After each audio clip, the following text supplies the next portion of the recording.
नमस्कार दोस्तों। आप लोग काफ़ी इस समय एंजाइटी फील कर रहे होंगे। जो लोग पहली बार 3 घंटे की लिखित परीक्षा देने जा रहे हैं उनको अजीब से बेचैनी हो रही होगी कि कैसे मैं 3 घंटे लगातार लिखूंगा या लिखूंगी। क्योंकि बहुत से व्यक्तियों ने कभी जीवन में 3 घंटे का कंपटीशन नहीं दिया होता है जिसमें कि 3 घंटे लगातार लिखना होता है और एक पर्टिकुलर पेपर में। समग्र पेपर तो हो सकता है जिसमें हिंदी, अंग्रेजी, इंटेलिजेंस, रीजनिंग, जीके, मैथ, आपका सब्जेक्ट सब कुछ आ जाए, थोड़ा थोड़ा पोर्शन। लेकिन 3 घंटे लगातार सामान्य अध्ययन को लिखना, 3 घंटे लगातार हिंदी को लिखना और 3 घंटे लगातार वित्तीय प्रश्न पत्र के को हल करना, पहली बार आपके सामने बहुत से ऐसे अभ्यर्थी होंगे जिनको ये सामना करना पड़ेगा। ऐसे में ऐसे अभ्यर्थी जो पहले लोअर सबऑर्डिनेट के पुराने अभ्यर्थी हैं, जब वो मेंस हुआ करता था लोअर सबऑर्डिनेट में, उन्होंने अगर वो परीक्षा दे रखी होगी मेंस की तो उनको ये परीक्षा बहुत सहज लगेगी। और ऐसे अभ्यर्थी जो पीसीएस मेंस की तैयारी कर रहे होंगे या पीसीएस मेंस भले ही ना लिखा हो, लेकिन अगर पीसीएस की परीक्षा तैयारी कर रहे हैं तो उन्होंने कहीं ना कहीं सभी प्रश्नों को लिख कर देखा होगा, भले ही अभी उनको ये अवसर न मिला हो कि 3 घंटे वो बैठकर किसी कॉम्पिटिटिव एग्जाम में, वो भी लोक सेवा आयोग उत्तर प्रदेश की परीक्षा में, वो इस प्रकार के प्रश्न पत्र को हल किए हों। आप लोग बहुत ही सौभाग्यशाली हैं कि सरकार ने लोक सेवा आयोग के माध्यम से सरकारी कर्मचारियों को लोक सेवा आयोग की मुख्य परीक्षा देने का अवसर दिया है। ये अवसर सरकार के ही कारण आपको मिला है, क्योंकि अगर सरकार ने इसमें 7 साल की सरकारी सेवा का अनुभव न जोड़ा होता तो इस कंपटीशन में लाखों की संख्या में नवयुवक या बेरोजगार अभ्यर्थी परीक्षा दे रहे होते। ऐसा नहीं है कि ऐसा होता नहीं है या ये कोई बाध्यता है सरकार के लिए। ये मध्य प्रदेश में ऐसा ही होता है, छत्तीसगढ़ में ऐसा ही होता है। छत्तीसगढ़ और मध्य प्रदेश में सहायक कुल सचिव, असिस्टेंट रजिस्ट्रार के एग्जाम के लिए खुली भर्ती होती है, जिसमें सभी अभ्यर्थी पीसीएस जैसे परीक्षा होती है और वो सभी अभ्यर्थी इस परीक्षा में बैठते हैं। लेकिन उत्तर प्रदेश सरकार ने केवल सरकारी सेवा के कर्मचारी हों या सरकारी सेवा से जुड़े हुए अध्यापक हों या सरकारी सेवा से जुड़े हुए प्रोफेसर, असिस्टेंट प्रोफेसर हो, सबको इसमें जोड़ा गया है। तो ये आपके लिए एक सौभाग्य है कि आप इस परीक्षा में बैठने जा रहे हैं। कल से आपकी परीक्षा प्रारंभ होगी। आप मुझे अपने कमेंट्स बॉक्स में बताइएगा कि पहला प्रश्न पत्र कितने बजे से कितने बजे तक है और दूसरा प्रश्न पत्र कितने बजे से कितने बजे तक है। पहला प्रश्न पत्र किस विषय पर है और दूसरा प्रश्न पत्र किस विषय पर है, ये आप लोग स्वयं लिखिएगा। मुझे तो जानकारी है, मैं आपसे जानना चाहता हूं, ठीक है। और यदि मेरे अभ्यर्थी सुन रहे हैं मेरी आवाज को, तो वो अपने सेंटर का भी नाम लिखें कि प्रयागराज में उनका सेंटर किस विद्यालय में है, किस कॉलेज में है। वो अपना रोल नंबर बिल्कुल ना लिखें, अपने बारे में कोई जगह अपना बताएं कि उनका सेंटर कहाँ पर है, क्योंकि मुझे ऐसा अनुमान है कि 8 से 10 सेंटर पर यह एग्जाम हो रहा है और इसमें लगभग 4 से 5 हज़ार अभ्यर्थी इस परीक्षा में बैठेंगे। 40% से ज़्यादा इसकी उपस्थिति नहीं रहेगी, यह भी मुझे पुराने अनुभव के आधार पर मैं कह सकता हूँ। किसी भी परीक्षा में हो, पीसीएस की किसी परीक्षा में, आईएएस की परीक्षा हो, वहाँ पर 40 से ज़्यादा परसेंट नहीं रहती है, तो उससे कम ही यहाँ पर रहेगी। लेकिन आप और यह भी बताइएगा मुझे कमेंट्स में कल एग्ज़ाम देने के बाद कि आपके परीक्षा हाल में कितनी सीटें खाली रह गई थीं। आप स्वयं कहेंगे कि सर आपने सही कहा कि 40% ज़्यादा, 50% ज़्यादा इसमें अभ्यर्थी नहीं बैठे। अब अंतिम समय में आपको रिवीजन करना है। रिवीजन करने में मैंने आज थोड़ा सा मंथन किया और मैंने देखा कि एक ऐसा टॉपिक है, वो है आर्थिकी, अर्थव्यवस्था की। ऐसा ना हो कि ऐसा कोई टॉपिक आ जाए अर्थव्यवस्था में, जैसे कि सामान्यतः भारत में आर्थिक उदारी नीति, भारत में भूमंडलीकरण, भारत की योजनाओं पर आपने बहुत अच्छा तैयार कर रखा है, उसके आधार पर आप आर्थिकी का, इकोनॉमिक्स का, इंडियन इकोनॉमी का कोई भी प्रश्न को हल कर सकते हैं। आपको ज़्यादा बहुत कुछ याद ना आए तो जो भी आपने योजनाएं पढ़ रखी हैं अर्थव्यवस्था की, उनको ही आप उल्लेख करिएगा, ठीक है। 5 ट्रिलियन इकोनॉमी का आपको निबंध तैयार कराया है, आप उसी से फैक्ट निकालिएगा, उसको उल्लेख करिएगा, ठीक है। 2047 का विकसित भारत की बात मैंने किया है, उसके तमाम फैक्ट हैं आर्थिकी में, आप उन्हीं का प्रगति में, भारत की आर्थिकी प्रगति में उल्लेख करिएगा। और यदि आपको समय मिल जाए तो मैंने अपने टेलीग्राम चैनल में अभी एक पीडीएफ डाला है, क्योंकि अभी अब आपको सीधे सीधे पढ़ाने का समय नहीं है, तो मैंने पीडीएफ डाला है जिसमें मैंने जो केंद्रीय बजट 2025-26 की महत्वपूर्ण योजनाएं हैं, महत्वपूर्ण तथ्य हैं, उसका उल्लेख किया है। और इकोनॉमिक सर्वे जो 31 जनवरी को प्रस्तुत किया था लोकसभा में, तो उसके मैंने महत्वपूर्ण फैक्ट का आपको पीडीएफ भेजा है। उन फैक्ट को आप जितना याद कर सकें आप याद कर लीजिएगा, जिससे आपको ये फायदा होगा कि कल अर्थव्यवस्था या बजट से संबंधित कोई प्रश्न आएगा तो आपको ताज़ा ताज़ा याद रहेगा, आप सारे के सारे फैक्ट उसी में आप उड़ेल देंगे, ठीक है। इस समय आपसे एग्जामिनर कोई विशेष ज्ञान की अपेक्षा नहीं करता है, क्योंकि उनको पता है कि आपके पास 7 से 10 साल की नौकरी हो चुकी है, आप पूरी तरह से पारिवारिक जीवन में व्यस्त हैं, लेकिन ईश्वर ने आपको मौका दिया, सरकार ने आपको मौका दिया इस परीक्षा में बैठने के लिए। अब तक की सबसे बड़ी वैकेंसी है, तेजी से विश्वविद्यालय बन रहे हैं, सबसे बड़ी वैकेंसी है, लगभग 39 वैकेंसी है, 38-39, ये बड़ी वैकेंसी है, बड़ी उपलब्धियां हैं। अगर ये परीक्षा खुली परीक्षा होती जिसमें लाखों अभ्यर्थी बैठ गए होते, कंपटीशन बहुत ज़्यादा टफ होता। कंपटीशन आज भी टफ है, एक एक नंबर की लड़ाई होगी, इसलिए आप पूरे 3 घंटे बहुत ही तन्मयता से लिखिएगा। और कितना भी टफ पेपर आए हतोत्साहित मत होइएगा, क्योंकि आपने जितना पढ़ रखा है उतना किसी अभ्यर्थी ने नहीं पढ़ा है। आप ऐसे अभ्यर्थी हैं जिन्होंने 6 महीने में या पिछले 2 महीने में, जिसने भी मेरे 200 वीडियो को देख रखा है, 200 वीडियो को देख रखा है, वो तीनों क्षेत्रों से, हिंदी, सामान्य धन और फाइनेंस से, तो वो मेरा अभ्यर्थी पराजित नहीं हो सकता। उसको बस उसकी कलम नहीं रुकनी चाहिए। आप पराजित तभी होंगे जब आप परीक्षा हाल में अपने आप को पराजय देख लेंगे, महसूस कर लेंगे।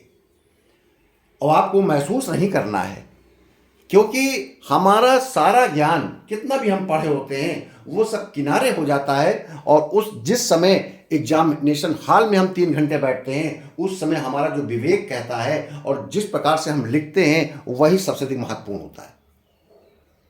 कभी कभी आपको बहुत से अभ्यर्थी ऐसे होते हैं, एग्जामिनेशन हॉल से पहले उनको सब याद आता है और एग्जामिनेशन हॉल के अंदर जाने की सोचते हैं कि हमको कुछ याद नहीं आ रहा है। ऐसा 99% नहीं, 100% अभ्यर्थी के साथ ऐसा होता है। लेकिन हर अभ्यर्थी के पास ये एक कॉन्फिडेंस होता है कि प्रश्न कैसा भी हो, मेरे जहन में, मेरे दिमाग में, मेरे सबकॉन्शियस माइंड में है, और जैसे ही वो प्रश्न सामने आएगा मेरा सबकॉन्शियस माइंड सारा कुछ प्रेजेंट करना शुरू कर देगा और मेरी कलम चलना शुरू हो जाएगी। बस आपकी कलम चलना शुरू हो जानी चाहिए। 3 घंटे सर नहीं उठना चाहिए, आप लगातार लिखिएगा, आराम से लिखिएगा। आपसे ज़्यादा जानकार, आपसे ज़्यादा योग, आपसे ज़्यादा कर्मठ और आपसे ज़्यादा डेडिकेटेड, आपसे ज़्यादा प्रतिबद्ध वहाँ पर कोई अभ्यर्थी नहीं है। अपने एग्जामिनेशन हॉल के बाहर की भीड़ को देखकर आप बिल्कुल से अचंभित मत होइएगा। भीड़ आपको बहुत दिखेगी, लेकिन वास्तविक तैयारी करने वाले केवल 2 या 3% होंगे। किसी भी हाल में, किसी भी परीक्षा कक्ष में आप ये मान के चलिएगा कि इसमें 1 से 2 से ज़्यादा कोई ऐसा अभ्यर्थी नहीं है जिसने सारे सब्जेक्ट पर, सारे टॉपिक पर पूरा एक मास्टरी प्राप्त करके आया हो। सभी सरकारी सेवक हैं। तो आप अपना इस कॉन्फिडेंस के साथ आप एग्जाम में जाइएगा, कोई भी चिंता की जरूरत नहीं है। आपने बहुत पढ़ा है, कुछ सामने आपके टॉपिक मैंने लिख रखे हैं, वो केवल ऐसे ही मेरे जहन में आ गया, तो मैंने कहा चलिए जब आपको मैं मोटिवेट कर रहा हूँ, तो कुछ ऐसे टॉपिक हैं उनको देख लीजिएगा। विज्ञान प्रौद्योगिकी की लगभग मैंने 50-51 टिप्पणियाँ मैंने बोली थी एक उसमें, उसके उत्तर आप अगर आपको पता हो तो आप लिखिएगा, ठीक है। और आपने सर्च कर लीजिएगा गूगल में। लेकिन फिर भी अगर आपको किसी को ऐसा लगता है कि आपको बिल्कुल उसमें जानकारी नहीं है, आप कमेंट्स करिएगा। अगर मुझे मौका मिलेगा रात को तो मैं बनाऊंगा, उस पर टिप्पणियों पर लिख दूंगा। नहीं तो मुझे पूरा विश्वास है कि आपने विज्ञान प्रौद्योगिकी, आपका विटामिन्स, आपके स्पेस प्रोग्राम, आपके नेट संबंध, इंटरनेट संबंधित, कंप्यूटर संबंधित टेक्नोलॉजी, पर्यावरण, प्रदूषण, इनसे संबंधित जो टेक्नोलॉजी है वही पूछेगा, उन पर आप ध्यान रखिएगा। योजनाएं और कार्यक्रम आपको याद ही होंगे।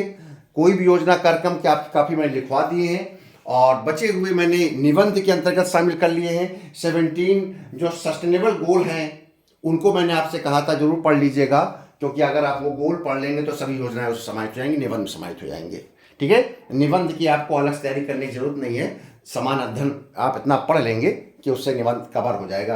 पंचायती राज वगैरह थोड़ा सा पढ़ कर जाइएगा, ठीक है। उस शिक्षा का संबंधित कोई क्वेश्चन आएगा तो मैंने बहुत विस्तार से पढ़ा रखा है, चाहे यूजीसी हो, रूसा हो, ऊषा, एसएसए, रमसा, इन्हीं को ही आप अगर थोड़ा थोड़ा लिख देंगे तो उस शिक्षा पर कोई भी प्रश्न आ जाएगा, आप लिख देंगे। नई शिक्षा नीति 2020 पर क्वेश्चन आ सकता है, बहुत इंपॉर्टेंट है। तो उस शिक्षा के समग्र अध्ययन में आप जो आपकी नई शिक्षा नीति है उसको पढ़िएगा। नई शिक्षा नीति के बिंदु निबंध में भी काम आ सकते हैं, किसी प्रश्न में काम आ सकते हैं, आपने पढ़ रखा होगा। लेकिन फिर मैं केवल आपको एक बार रिमाइंड करा रहा हूँ, अंतिम समय तक रिमाइंड कराना चाहिए। एक जो मेंटोर होता है उसको अपने स्टूडेंट्स की, अपने अभ्यर्थी की, अपने जो उसको फॉलो कर रहे हैं उनके प्रति बहुत चिंता रहती है लास्ट समय तक। तो वही चिंता मेरे समझ भी है कि मैं आपको चलते चलते एग्जाम होने के पहले पहले तक आपको आगाह करता रहूं, आपको बताता रहूं। लेकिन मेरा उद्देश्य आप पर प्रेशर नहीं है, कोई प्रेशर नहीं है, बल आपको याद दिला रहा हूं कि अगर कहीं से दिमाग से उतर रहा हो, आपके सामने वो नोट्स हो तो जरूर देख लेना, ठीक है। क्योंकि एक शिक्षा पर क्वेश्चन आता ही आता है, आएगा।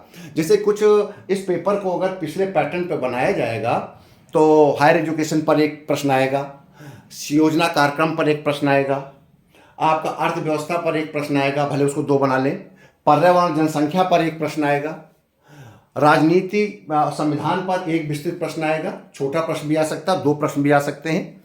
तो संविधान का प्रस्तावना जरूर याद करके जाइएगा इस बार। और मूल अधिकार तथा नागरिकों को कर्तव्य, क्योंकि आप सरकारी कर्मचारी अधिकारी हैं तो हो सकता है नागरिकों को कर्तव्य पूछ दे। इतिहास स्वतंत्रता संग्राम में आप इतिहास में आप हड़प्पा सभ्यता, बौद्ध जैन धर्म, मैंने अपने नोट्स PDF बना के आपको डाला था, उसको पढ़ लीजिएगा।